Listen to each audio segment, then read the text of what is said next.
A paz do Senhor, seja bem-vindo, seja bem-vinda ao canal do professor Álvaro Bruno para mais uma videoaula de jovens da Escola Dominical da nossa querida CPAD, Casa Publicadora das Assembleias de Deus. Nós estamos estudando no primeiro trimestre de 2023 sobre santificação, separados para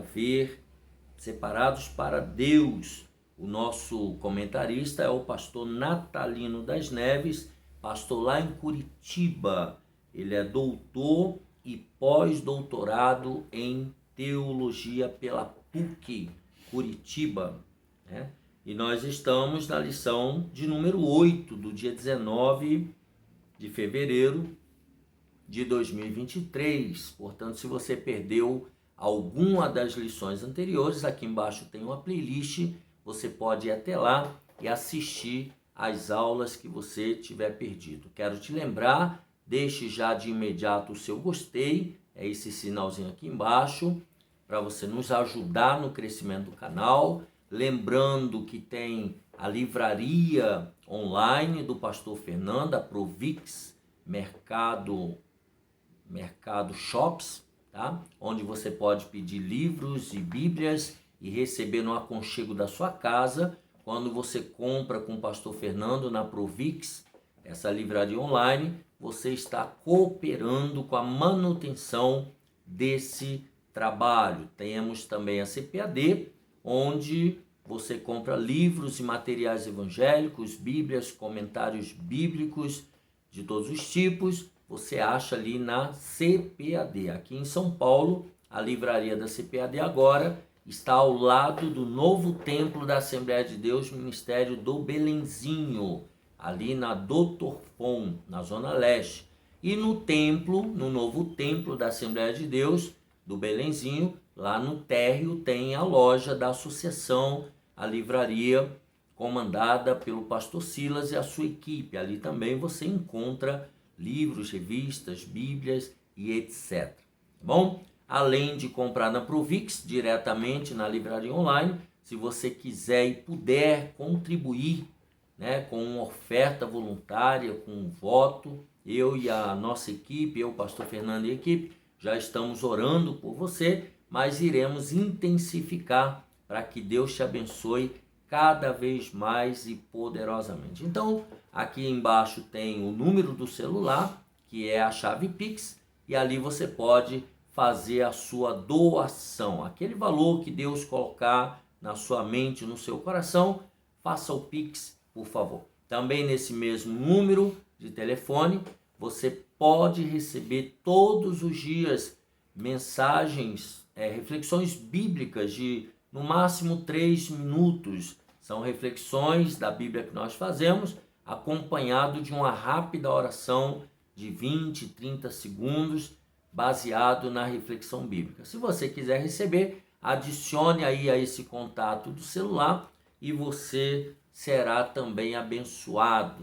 Todos os dias você estará comigo e com a nossa equipe. Compartilhe essa videoaula, né, com o maior número de pessoas, para que elas sejam abençoadas também. Deixe aqui o seu comentário, para nós sabermos que você está vivo e atuante no reino de Deus. Vamos à lição número 8, 19 de fevereiro de 2023, o ensino de Jesus sobre santificação no Sermão do Monte. O texto principal, Mateus 5,14, diz: Vós sois a luz do mundo. Não se pode esconder uma cidade edificada sobre um monte. O resumo da lição: devemos viver de forma que a luz de Cristo brilhe em nossa vida. Os objetivos desta aula é, primeiro, conscientizar de que os santos são bem-aventurados. Segundo, destacar que a santidade está diretamente relacionada com a prática da justiça e da solidariedade. E terceiro objetivo, mostrar a eficácia do ensino de Jesus sobre a santidade. Vejamos o texto bíblico em Mateus 5, de 13 a 17, e Mateus 6, de 1 a 3, do 5 ao 7 e do 16 ao 18. Vós sois o sal da terra, e se o sal for insípido, com que se há de salgar? Para nada mais presta, senão para se lançar fora e ser pisado pelos homens. Vós sois a luz do mundo, não se pode esconder uma cidade edificada sobre um monte, nem se acende a candeia e se coloca debaixo do alqueire, mas no velador, e dá luz a todos que estão na casa. Assim, resplandeça a vossa luz diante dos homens, para que vejam as vossas boas obras e glorifiquem o vosso Pai que está nos céus. Não cuideis que vim destruir a lei ou os profetas. Não vim abrogar, mas cumprir. Guardai-vos de fazer a vossa esmola diante dos homens, para serdes vistos por eles. Aliás, não tereis galardão junto de vosso Pai, que está nos céus. Quando, pois, deres esmola, não faças tocar trombeta diante de ti, como fazem os hipócritas nas sinagogas e nas ruas, para serem glorificados pelos homens.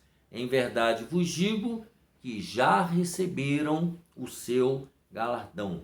Mas tu, quando deres esmola, não saiba a tua mão esquerda o que faz a tua direita. E quando orares, não sejas como os hipócritas, pois se comprazem em orar em pé nas sinagogas e às esquinas das ruas, para serem vistos pelos homens. Em verdade vos digo que já receberam o seu galardão. Mas tu, quando orares, entra no teu aposento e, fechando a tua porta, ora a teu Pai, que vê o que está oculto, e teu Pai, que vê o que está oculto, te recompensará. E orando, não useis de vãs repetições como os gentios, que pensam que por muito falarem serão ouvidos. E quando jejuardes, não vos mostreis contristados como os hipócritas, porque desfiguram o rosto para que aos homens pareça que jejuam. Em verdade vos digo que já receberam o seu galardão. Porém tu, quando jejuares, unge a cabeça e lava o rosto, para não pareceres aos homens que jejuas, mas sim a teu Pai que está oculto. E teu Pai que vê o que está oculto, te recompensará. Na introdução aqui nós temos, no Evangelho de Mateus, os ensinos práticos de Jesus no Sermão do Monte. Este sermão é um dos 5 grandes discursos, foi uma pregação que Jesus fez deste Evangelho. Ele expõe os ensinos de Jesus sobre uma vida de santificação, dentro do prisma verdadeiro. Nesse estudo, então, serão destacados o poder do testemunho do crente, como sal da terra e luz do mundo, e a prática da justiça para a glória de Deus. Então, aqui tudo é para a glória de Deus, o poder do testemunho e a prática da justiça. Vamos ver isso no primeiro tópico. Os santos são bem-aventurados. Os bem-aventurados, vamos ver, Mateus 5, de 1 a 12. Na abertura do Sermão do Monte, encontramos 8 bem-aventuranças. Como entender o reino e a promessa de que os pobres e os excluídos seriam felizes? Isso é uma pergunta, né? Como é que se entende isso? Os pobres e os que sofrem encontrariam a verdadeira felicidade nos ensinos de Cristo. Os aflitos encontrariam conforto e justiça, sendo confortados pelo amor de Deus. Jesus Cristo inicia, então, a proclamação do reino de Deus, indicando o caminho da felicidade. Quem seria feliz? Como ser feliz? Diferente do que alguns defendem, a santidade não é sinônimo de semblante fechado e sério, pois os santos têm a alegria como fruto do Espírito, e a alegria do Senhor é a sua força, e a alegria do Senhor aformoseia o seu rosto. Vamos ver na Bíblia, aqui Provérbios 15, 13, logo depois de Salmo. Eu vou ler na Nova Almeida Atualizada, essa Bíblia linda e maravilhosa que você pode pedir para o pastor Fernando providenciar para você, né, que é uma linguagem intermediária entre a linguagem tradicional e a linguagem de hoje. Provérbios 15, 13, percebe a lição.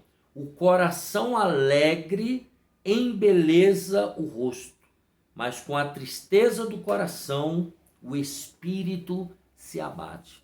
Então, veja que o coração alegre faz o rosto também ficar alegre. Então, aqui nós temos o que é a verdadeira felicidade. Quem são os verdadeiros felizes na visão de Jesus aqui no Sermão do Monte?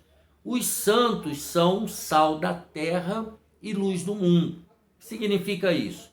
As pessoas que se comprometem com os ensinos de Jesus e vai vivendo esses ensinos no seu dia a dia, são o sal da terra e são a luz do mundo. Na concepção bíblica, o sal serve para temperar o alimento. O sal está relacionado às ofertas e purifica também a água. Esse é o papel do sal. Os discípulos, então, de Jesus devem ter uma vida temperada, purificada e sacrificial, comprometida e fiel aos propósitos de Deus na terra. A figura do discípulo como sal da terra e luz do mundo está relacionada com o bom testemunho e a influência positiva na sociedade por meio de uma vida de santidade, influência positiva. O verdadeiro cristão, ele tem uma vida temperada, uma vida sacrificial, uma vida purificada, uma vida comprometida com o reino de Deus na terra. E essa vida, ela é um testemunho de uma vida de santidade. É isso que ele está dizendo aqui. Número 3, o contraste entre a justiça da tradição dos escribas e fariseus, estudamos muito isso na aula passada, e a justiça do reino de Deus. Então, as duas justiças aqui serão colocadas em perspectiva. Jesus critica a justiça propagada pelos líderes religiosos da época. Estes, os líderes religiosos da época, com base em uma interpretação equivocada das Escrituras, lembra quando nós falamos da Torá, da Bíblia e do comentário? Eles davam mais importância ao comentário, à interpretação da tradição dos mais velhos e deixavam o original de lado. É isso aqui, tá? Então, eles, com base numa interpretação equivocada da Torá, diziam ser prósperos porque eram justos e santificados. O reinado de Deus propagado por Jesus traria bem-estar, traria prosperidade e felicidade para todos e não apenas para um grupo específico. Isso acontecerá literalmente no milênio, no reinado milenar de Jesus Cristo. Lá isso daqui vai ser, a justiça será para todos, tá? Jesus então adverte para os seus discípulos o seguinte: se a vossa justiça não exceder a dos escribas e fariseus, de modo nenhum entrareis no reino dos céus. Está lá em Mateus 5,20. Porque apesar de tudo, o que os escribas e fariseus ensinavam sobre justiça estava correto. O único problema é que eles não praticavam, mas estava correto. Só que a justiça dos discípulos de Jesus teria que estar acima dessa justiça da tradição aqui da terra. Então a lei tinha como objetivo produzir justiça e uma vida solidária entre as pessoas. Jesus mostrou que esse, infelizmente, não era o ensino, muito menos a prática dos principais mestres e líderes do judaísmo. Então a justiça dos escribas e fariseus era só para uma minoria, não era para todos, como apregoava a lei de Moisés. A lei de Deus era para beneficiar a todos, mas na época de Jesus estava beneficiando só uma pequena minoria, né? Aqueles que estavam usufruindo do poder. Vamos ao tópico 2. A santificação se dá por meio da prática da justiça e da solidariedade. Então veja que santificação não tem a ver só com a prática da justiça, tem a ver com a solidariedade também. Primeiro, dar esmola por amor e não por ostentação. No Sermão do Monte, Jesus revelou que a generosidade em socorrer os necessitados é um dever dos súditos do reino de Deus. É dever do cristão socorrer os necessitados. Na época de Jesus, infelizmente, existia uma cultura de dar esmolas e se fazer visto por todos. Eles faziam isso, mas não era por bondade, era por ostentação. Era para todo mundo ver. Uma pessoa com boa condição financeira também poderia compensar suas falhas, veja, compensar entre aspas, e manter as aparências, dando esmolas aos menos favorecidos. Então era uma maneira de comprar, né, o silêncio dos outros, né? Como se Deus não estivesse vendo. Dessa forma, alguém que havia conseguido seus bens de forma ilícita, fora da lei, poderia, por meio da doação de esmolas, manter a imagem de uma pessoa piedosa e santa. Então, isso aqui era um disfarce, né? Para todo mundo achar que essa pessoa era boa, era honesta. Alguns estavam tão cegos que até acreditavam que realmente eram piedosos. A própria pessoa acreditava que ela era santa, que ela era piedosa porque ela ajudava os outros. Pode-se manter as aparências e aplacar a ira da consciência, da própria consciência, mas diante do justo juiz não tem como camuflar as intenções e motivações do coração e se apresentar como um santo. Diante do justo juiz, diante do dia da prestação de contas, diante do Deus que conhece intenções e pensamentos humanos, diante desse não tem como camuflar, não tem como disfarçar. É isso que ele está dizendo aqui. Então, dar esmola por amor e não por ostentação. Segundo, orar em secreto. Mateus 6, 5 e 6. Algumas pessoas, quando oram em público, têm a tendência de se preocupar com o que vão falar. Até aqui, não tem problema, a gente tem que saber mesmo o que vai falar quando ora em público. Tá certo, tem ética. Fazem isso como se o importante... Agora aqui que começa o problema. Essas pessoas de que ele está tratando fazem isso como se o importante fosse a aprovação da sua oração pelos ouvintes, ou a demonstração de sua habilidade linguísticas ou conhecimentos teológicos. Aqui é que está o problema. Orar em público para ser aprovado, para ser elogiado pelas pessoas, e não pela essência da oração. Os escribas e fariseus, então, eles oravam para ser vistos, para serem elogiados. Contudo, Jesus recomenda que a oração seja realizada em segredo, com as portas fechadas, face a face com Deus. Ali em secreto não tem disfarce, não tem máscara. A oração deve ser um diálogo sincero com o Pai Celeste. Tá? Tem que ser uma conversa. Do jeito que eu estou falando aqui com você, do jeito que você fala com seu filho, com seu pai, com seu amigo mais íntimo, com a sua mãe, é da mesma maneira que você deve falar com o Pai Celeste, com Deus. Entretanto, agora vai vir uma constatação. Na atualidade, vemos pessoas que ao orarem fazem como os escribas e os fariseus. O que vale não é a quantidade de palavras e nem o tempo de oração, como muitos alardeiam, mas um coração quebrantado e contrito diante do Senhor. É isso que vale.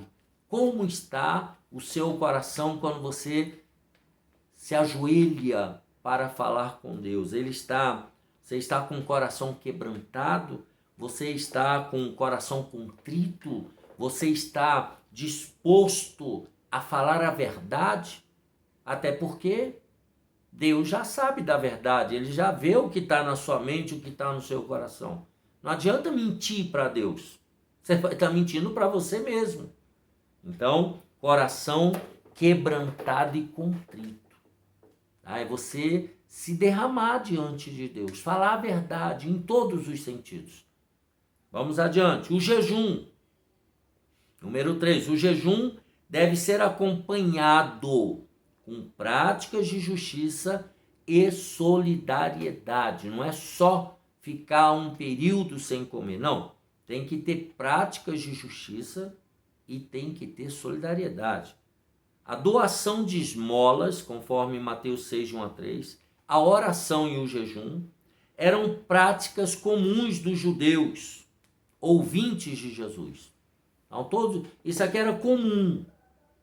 Dar esmola, orar em público, mostrar a roupa e a cara de jejum. Havia roupa específica que você vestia quando estava em jejum, para todo mundo ver que você estava em jejum. Ele inicia, então, geralmente, com a palavra quando, demonstrando que essa era uma prática comum. Normalmente era 2 ou 3 vezes por semana. Todavia, Jesus adverte quanto às motivações durante essas práticas. O que Jesus estava falando ali é qual é a motivação, por que você está fazendo isso. O profeta Isaías já havia exortado o povo de Deus pela prática do jejum sem justiça e solidariedade. Isaías 58, do 6 ao 14. A mensagem de Isaías é reforçada pelo profeta Jeremias. Jeremias 14, 12. Vamos ler Jeremias 14, 12?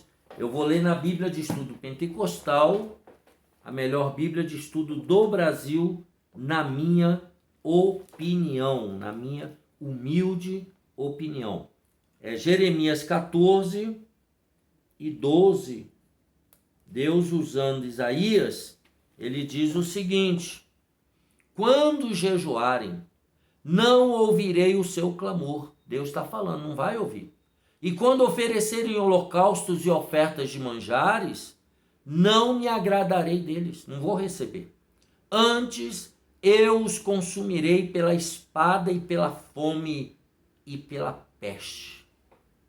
Eles estavam fazendo isso de maneira hipócrita, para aparecer. Deus falou, não vou receber, não vou aceitar. A preocupação, então, de algumas pessoas, erroneamente, era fazer da prática da oração e do jejum um marketing pessoal, a fim de demonstrarem uma falsa santidade. Então, as pessoas fazendo isso em público para aparecer, para levar vantagem, para mostrar uma aparência e só aparência. Que a essência era sepulcro caiado. Era isso. Tá? Então, nós também devemos tomar cuidado.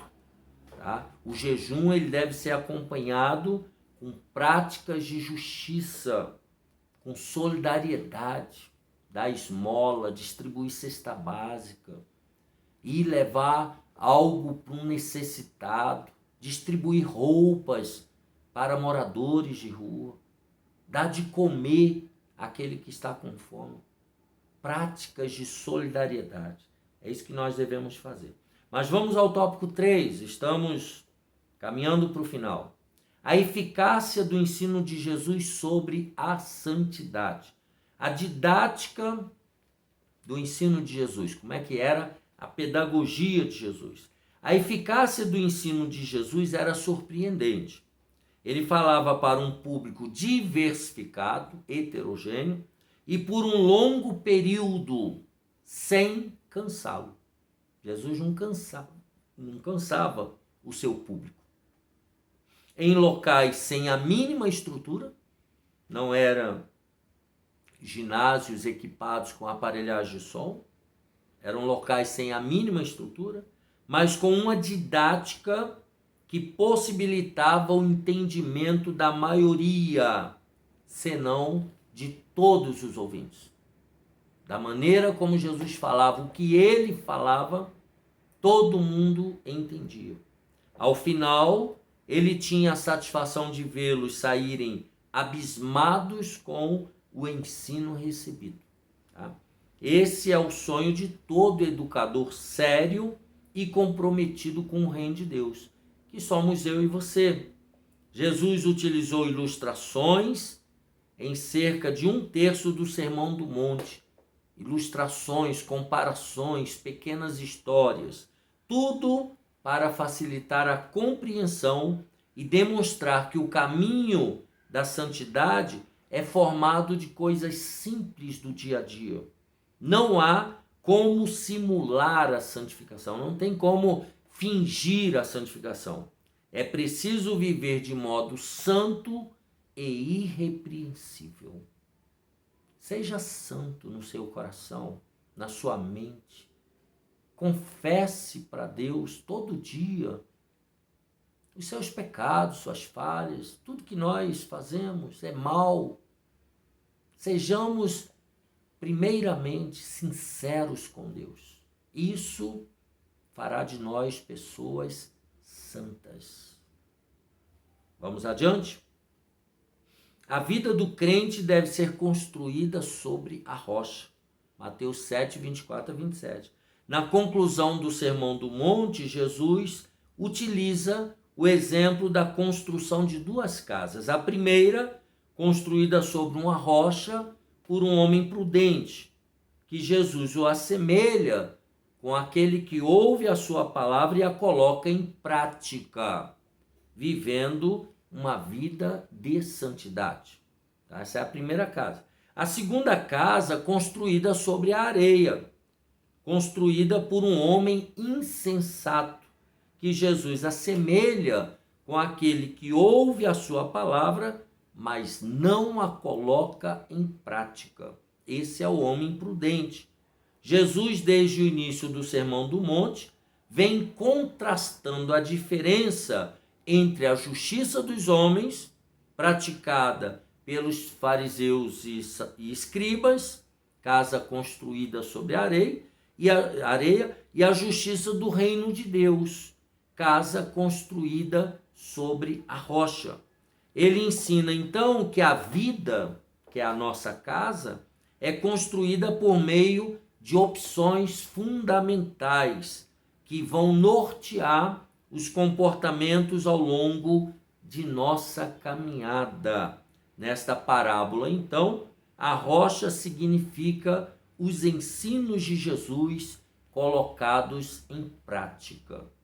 Tudo que nós ouvimos da palavra de Deus não é só teoria, não é só para conhecimento da mente, mas é para ser colocado em prática, é para ser vivido.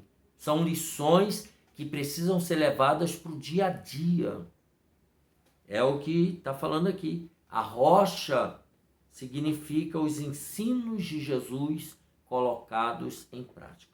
Por último, terceiro subtópico, a autoridade do ensino está na coerência entre a teoria e a prática. Entre a teoria e a prática.